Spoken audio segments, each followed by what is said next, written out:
Hey, welcome back.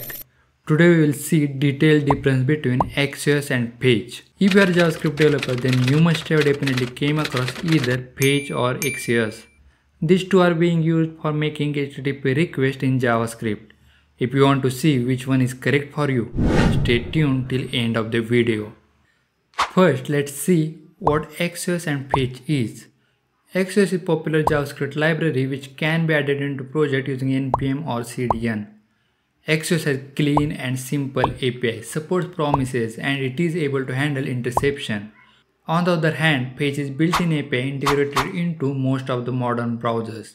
You don't need to integrate any kind of third-party library or package to make Fetch work. This is really fantastic, right? You just write code and HTTP request happens on the fly.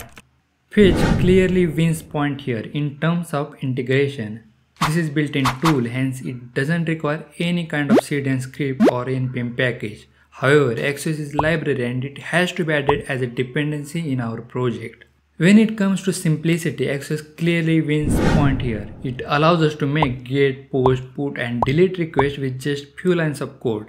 But we need to write more code when we are dealing with Fetch to handle both request and response. Handling errors in any application is one of the most important aspects of project. Axios has built-in support for handling HTTP errors, and we can always handle errors globally using interceptor. Because of this feature, Axios again wins point here. With Fetch, we have to handle HTTP errors manually by writing custom code. Fetch doesn't support error handling out of the box. Now let's see browser support.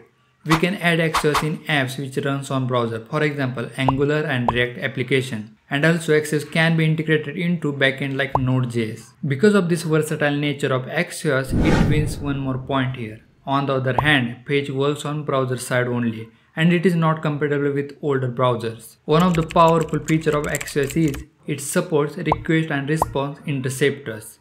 This means we can modify request before request is sent to server and also modify response before it is delivered to client or code. This feature earns Axios one more point. In conclusion, both has some strength and weaknesses. If you are looking for a tool which offers lot more features, then Axios is good choice. If you don't want any third-party library to make HTTP requests, then Fetch is good choice. Because of features like interceptors and error handling, Axios clearly wins battle with 4 points against 1 point for Fetch. The ultimate choice between Axios and Fetch depends on your project requirement and personal preferences. That's all for today. If you found this comparison helpful, don't forget to like and subscribe to our channel. If you have a question or suggestion, please comment below, and finally, thanks for watching.